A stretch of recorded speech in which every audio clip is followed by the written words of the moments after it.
NFL win totals have arrived for the 2023 NFL season. In this video, the over or the under for your favorite AFC team in 2023. Are they better or are they worse than their projected win total?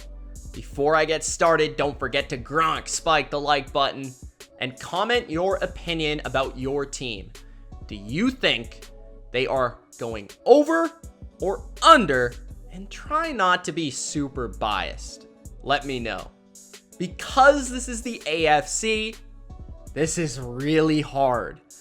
And this is going to be controversial no matter what, because it's such a difficult conference. So I'm going to try to explain as best I can.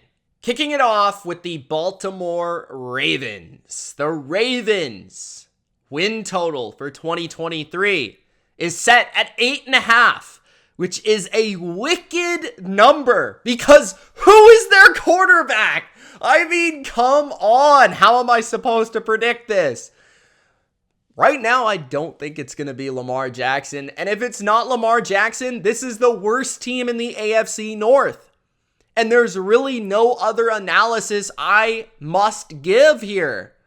If there's no Lamar Jackson, this is under City. Like, this might be a bet right now. If you believe he's not the quarterback, under. Their receiving core is still naked. They've done nothing to improve it. I think the entire offense is overrated without Lamar. They've done nothing with Tyler Huntley there. The running game isn't the same. The O-line isn't the same. You got to deal with your best offensive lineman constantly being injured. Defensively, you're getting older. You actually lost a piece up front in Calais Campbell. Justin Houston might not return if Lamar doesn't. Roquan got a big contract. That's great. But Marcus Peters could be gone. So there's still things to figure out in Baltimore. They're one of the teams that have done absolutely squat in free agency. I think this is an under, maybe even if Lamar plays, honestly.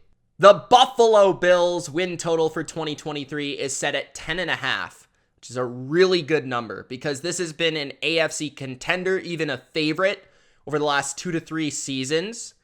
And Buffalo is now in a spot where a lot of people think they're due for regression.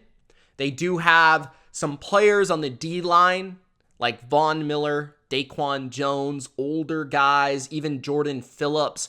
Maybe not the same, especially Von Miller coming back from injury this year. Of course, they lost a key piece at linebacker, and Edmonds. They lost their defensive play caller and defensive mind in Leslie Frazier. So that's a massive loss nobody talks about. Micah Hyde coming from injury. He's older. Jordan Poyer coming back. He's older. Tre'Davious White is coming off a major injury, didn't play the same last year. Maybe he gets better, but maybe he stays the same. The defense could see massive regression and just be like a mediocre unit. You do count on Sean McDermott to make them decent, but against the good teams, they've never really proven to stand up and play well there. Offensively, nothing they've done to me has really moved the dial. Like, they've added to the guard position, Connor McGovern, sure. Damian Harris at running back, okay, whatever. Receiving core, still not good enough for me. And Josh Allen may be fully healthy the entire year, which a lot of people sleep on that injury he had. That will help. But with this division, I mean, I have to lean towards the under. And that might be shocking to hear.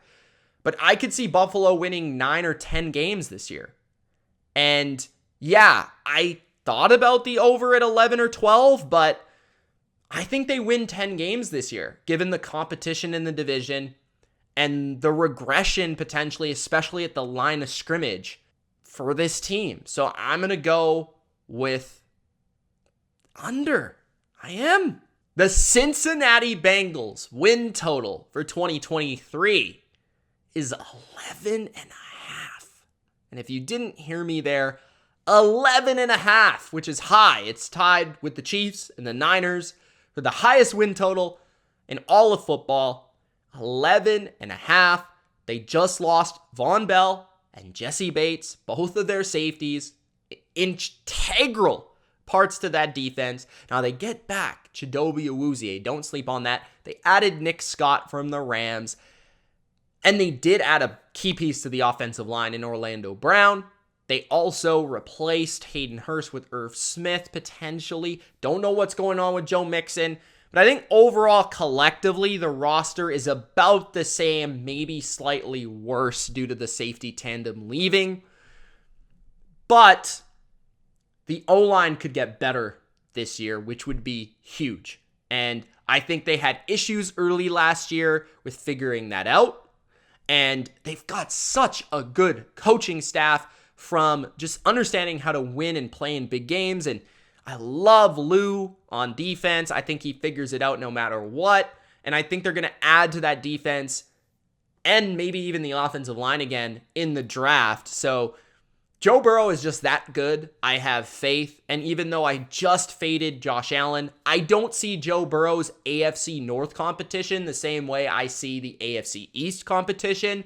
So I'm going to go with the over 11.5. I know that's crazy, but I think they win 12 or 13 games this year. Joe Burrow's just that good.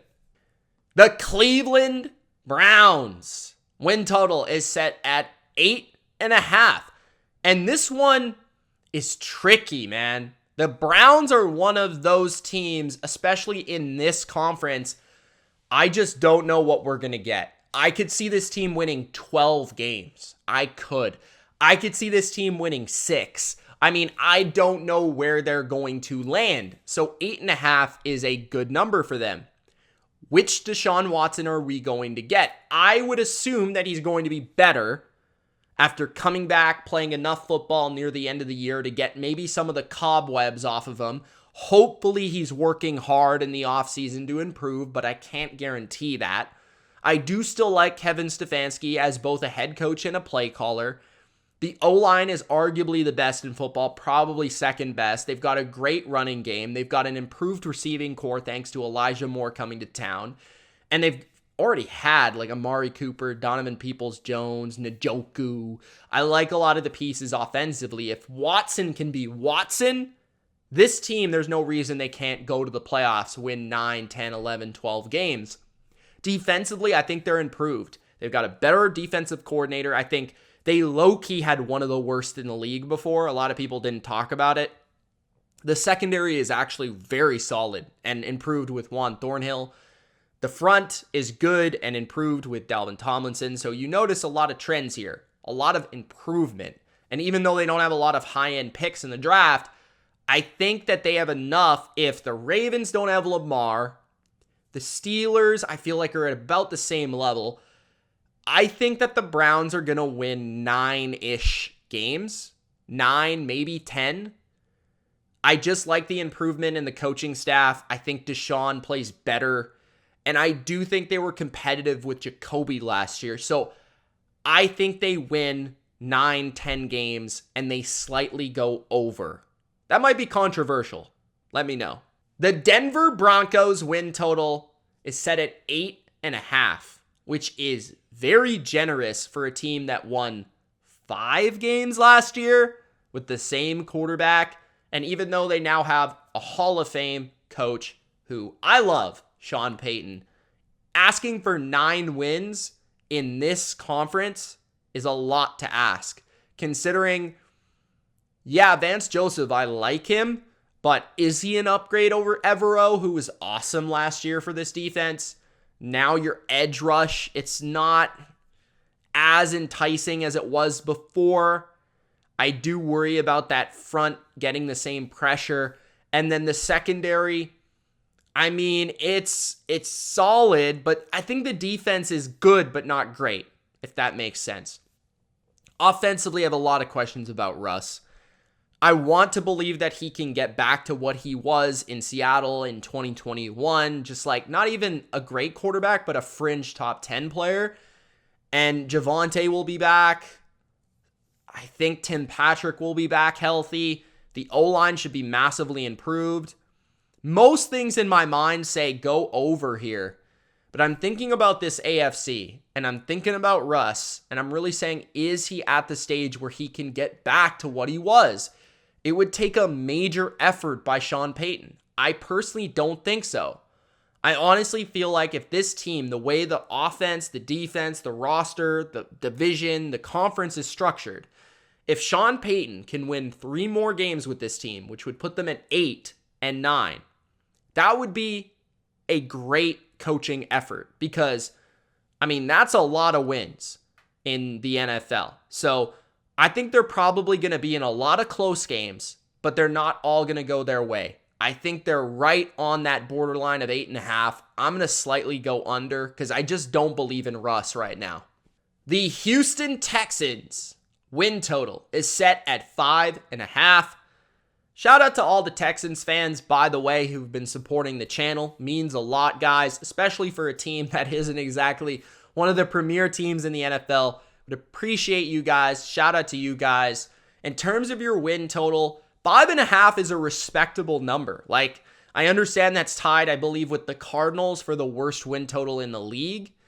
But that's still, like, better, a lot better than the last couple of years if you were to get to 6, 5-ish type of wins. So I actually see them going slightly under at about 5.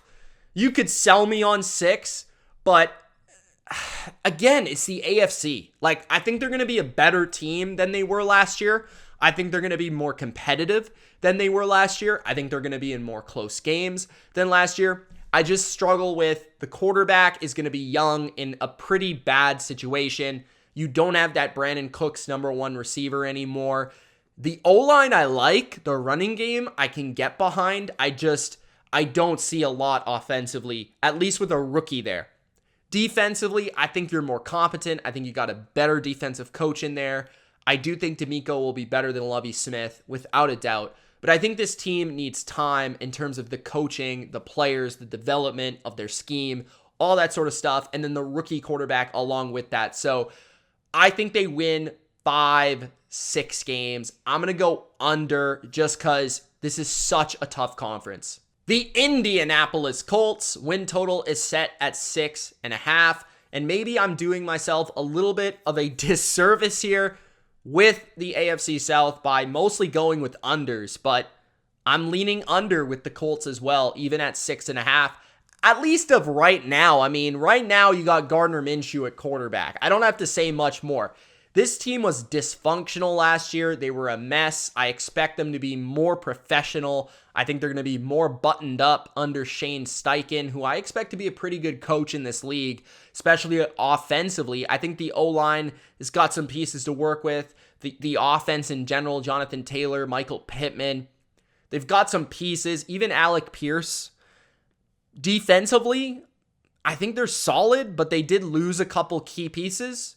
So I think this team wins about 6 games, especially if it's like Minshew mixed with a rookie quarterback. Like, even if they do draft Anthony Richardson, I think they win 5 or 6 games. So I think the Colts are an under for me, but they're right on that fringe territory. The Kansas City Chiefs, the Super Bowl champs, win total is set at 11.5. And this is without hesitation. I'm going over. I understand that the Chiefs maybe don't look as hot on paper as they did last year. At least at the end of last year, they lost some very solid names, like Juan Thornhill is just one key example on defense. Frank Clark is another. But I think they're going to have a solid draft. And I do believe that Patrick Mahomes, Andy Reid, Travis Kelce, Chris Jones, this core of players, is good enough for 12, 13 wins. Because they're not in the AFC East, right? They're not in that super juggernaut division. They've got a decent division, but it's not like overly difficult. I think that they're really good against their division as well, and that helps. And then you've just got the consistency there. So as long as Mahomes stays upright, I think that they win 12 games. So they go over, and I just trust Mahomes and Reid here. The Los Angeles Chargers win total is set at 9.5. I have not looked too deep into the Chargers this offseason. They've been relatively quiet. They have not done a lot. They already had a lot of talent. They made a lot of moves last offseason. But I kind of think they're going to go under 9.5. And that sounds crazy because I love Justin Herbert and I think they've got a lot of talent in key spots. But, man, the receiving core is unreliable. Mike Williams gets hurt a lot. Keenan Allen's getting older. Austin Eckler has contract issues. Kellen Moore, I think, is a little overrated. I think he's better than what they had. And that might be the thing that I'm overlooking.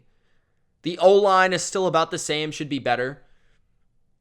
Slater's going to be healthy. And then defensively, Mack, what's going on with him? Is he getting older here?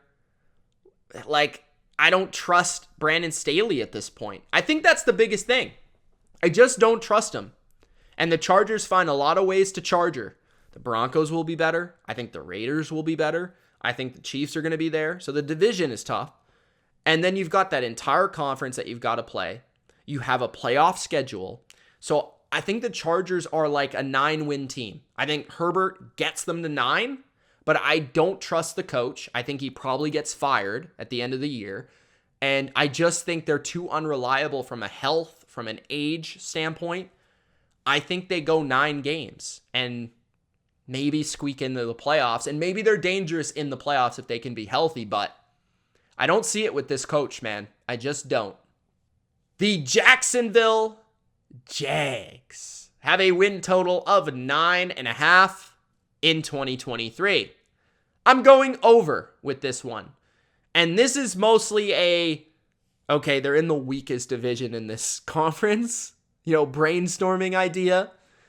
I believe that Jacksonville is going to win 10, 11, maybe 12 games, but 10, 11 is most likely. Trevor Lawrence is, I think, in most people's minds, after last year and some of the performances he had to put this team into the playoffs, I think he's at least a top 10 quarterback, and by the end of this season, he could be top 5 for most people. The O-line is pretty good. I think it's underrated generally. The receiving core is solid, if not good, and you've got a lot of weapons here. Like Calvin Ridley now, if that guy returns to 2 years ago, Calvin Ridley, you're cooking with gas because that guy's really good.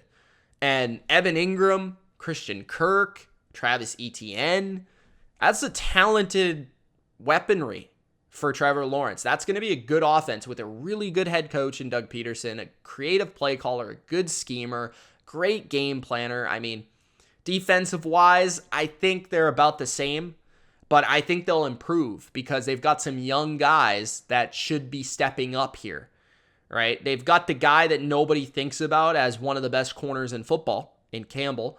They also have Trayvon Walker, who should get better. Josh Allen's playing at a high level.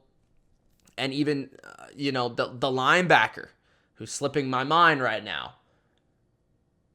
Why can't I think of his name? He's getting into his second year too. So I like Jacksonville in terms of some of the little things that should progress their team.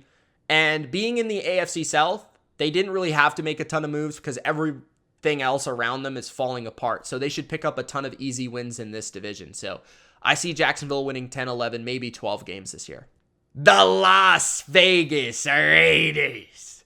Their win total is set at 7.5. By the way, side note, I don't have any more fun saying any other team's name other than the Raiders. The Raiders. It's just the best team to say. But the Raiders, their win total is 7.5, which I think is actually kind of respectful to what Jimmy Garoppolo has done, because I know a lot of people disrespect Josh McDaniels.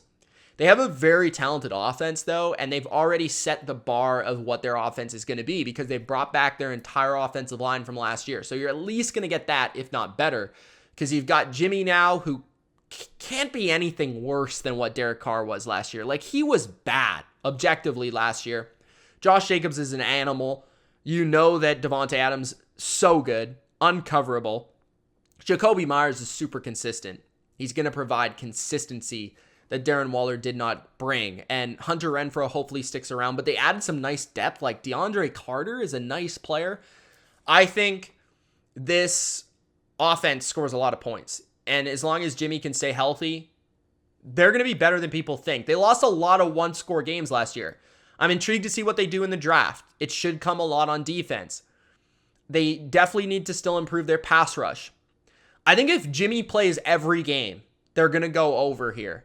But I worry about his health. I worry about the defense still. I worry about the division, because I think this is the worst roster in the division still, because they still got a long way to go on defense. I love Josh, and I think they probably are more consistent than last year, but I just don't think they have it yet in this conference. Like, I just think this conference is too good for a team like the Raiders to win 9 games. So maybe they squeak out 8. I think if Josh gets them to the playoffs, that would be incredible. But I see about 7 wins, and they slightly dip under the win total. I really want them to go over, though. I really do. I'm just going to be unbiased and say that they go under just by a little bit. The Miami Dolphins win total for 2023 is 9.5, and this one is arguably the toughest to predict, in my opinion. It's because of the wild card of Tua's health. If you told me Tua played all 17 games, I would say, okay, sign me up for 10 or 11 wins for the Miami Dolphins. But there's also like this thing in the back of my mind with Miami that's like, man, I understand they've got all this talent. I feel like they could win 12, 13, even 14 games if everything goes right. But something's telling me that one of these teams in the AFC East is going to disappoint. And the team that I think it might be is Miami. I don't really know why necessarily, other than Tua maybe missing more games than people think again, like probably only playing 10 to 12 games. Now, Mike White is a respectable backup, but we saw the team lose a lot of luster offensively without Tua and specifically his quick RPO game. The O-line is still nothing special. Teron Armstead consistently misses games. Tyreek Hill and Jalen Waddle are special. The running game is still a disaster. I don't know if that's going to improve. The defense, like, on paper is really good, and Vic Fangio should be able to put together a good unit there. Like, I see everything pointing towards over. But this is a tricky one, man. I could see them winning 9 games or 8 games and disappointing in a division that's so tough. I could see all of these teams in the AFC East winning 10 to 8 games. Like, it could be that close. So I'm going to go under just because I don't trust Tua to stay healthy. I just can't. Like, how many concussions did the guy have last year? So I'm going to go under here. I just have to. The New England Patriots are up next. My New England Patriots. The win total is set at a sort of disrespectful 7-5. I understand that the division is really lousy in terms of competition-wise. It's super tough. And I've been talking about it all video, how it's the best in football. And it's the most competitive. But man, the New England Patriots won 8 games. They went over this total last year. In a good division, not as good as I think it will be this year, but a good division sending 2 teams to the playoffs. And the Jets were also pretty good. And they had no OC, a terrible offensive line, and lost numerous games by absolute fluke. Like, I mean, Jacoby Myers threw the ball to the Raiders for a win. So I just don't see Bill Belichick going under this total this year. I just don't see it. Like, I think Mac has a much better year. I think their offense is going to be professional this year. Even if they don't add another playmaker, even if they don't trade for a D-Hop or a Jerry Jeudy, or they don't draft a Zay Flowers, I still think they're a much better offense this year. Their defense is top 5, top 10. And with consistency, you know Bill Belichick's going to field a good defense. And you know they're going to play good on special teams, especially after last year where they didn't so much. So I just feel like this team is being slept on a lot. Maybe I'm being biased, But I think this roster is a lot better than people give it credit for. And I think Mac Jones is better than people give him credit for. I think this team wins at least 8 games. And they're more safe than the Jets or the Dolphins. So I think the Patriots win 9, 10, 11 games this year. And I think they go over. This is like probably a bet for me. The New York Jets win total is set at 9.5. And if anything indicates that Aaron Rodgers is going to be a New York Jet, it's this win total. I just got to double check this for a second. 9.5. I double checked. Is the win total for the New York Jets, which means Aaron Rodgers is going there. Because if Zach Wilson's the quarterback, this win total is 6.5, 7. Okay. The defense is excellent. And you could argue it only got better through free agency. Chuck Clark added to the safety position. They've got a good secondary. They've got a great defensive line. Linebackers, I like.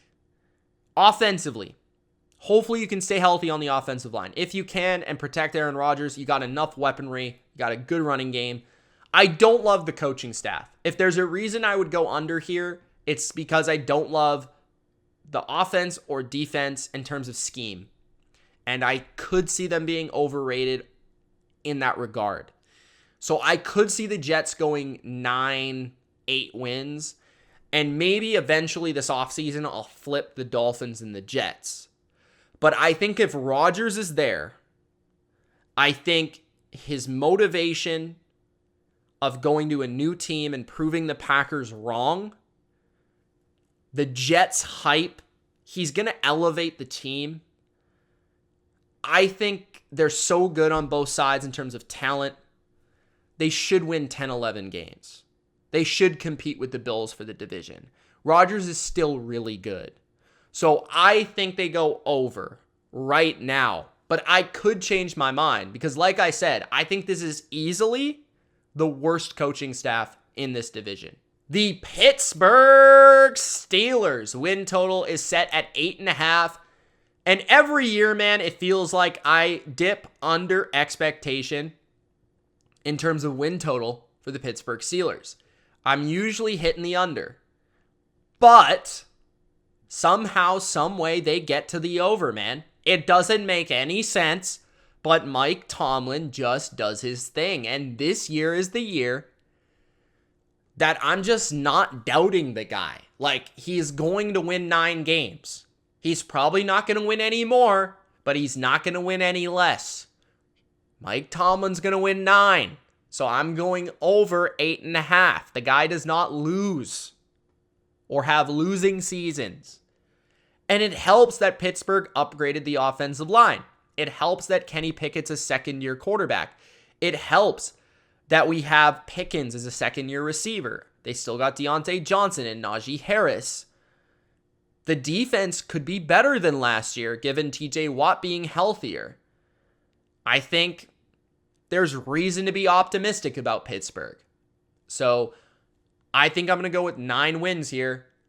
But from a talent paper standpoint, they're not a playoff team in this conference. They're not a 9-win team. But with Mike Tomlin, this team just always finds a way to play better at the end of the year and pick up a bunch of wins that nobody sees coming. So I got Pittsburgh over. The final win total for the AFC is the Tennessee Titans at 7.5. And honestly, I think the 7.5 is a sign of respect towards Mike Vrabel. Because if you look at the Tennessee Titans on paper, especially offensively, there is nothing in your mind that suggests that this team is going to go over 7.5. Nothing. Absolutely squat, zero, nada. Okay? Their O-line is completely new, reworked, reshaped. And it does have potential with players that I like. Low-key signings. But a lot of work. Tannehill could be on his way out. Okay, Derrick Henry could be on the wrong side of his career. They don't have good receivers. They might not score 20 points a game. Like, it's ugly, okay? Defensively, though, a lot to look forward to. Even though they lost David Long, and maybe even Kevin Byard, The secondary, they added to it again, and they'll probably add to it again, and Mike Vrabel always finds a way on that side of the ball, and the defensive front is really underrated, led by Jeffrey Simmons there. So, and I love the Arden Key pickup. Also, Harold Landry comes back. So, I think Tennessee will be competitive weekly. That's just what Vrabel does. But 7.5, I've got to lean under at 7-6 wins. I just don't see it offensively. Maybe in this division they win 8, and I'm wrong. But I'm going to go under here, just because I don't see it from a roster standpoint. And I can always say, hey, Mike Vrabel did it again. All right, those are my win total projections, my predictions for the over or the under for your favorite team in the AFC. Let me know your predictions in the comment section below. Gronk spike the like button, subscribe for more NFL, and don't forget to check out the NFC video. It's Mitch. Thank you so much for watching. Peace.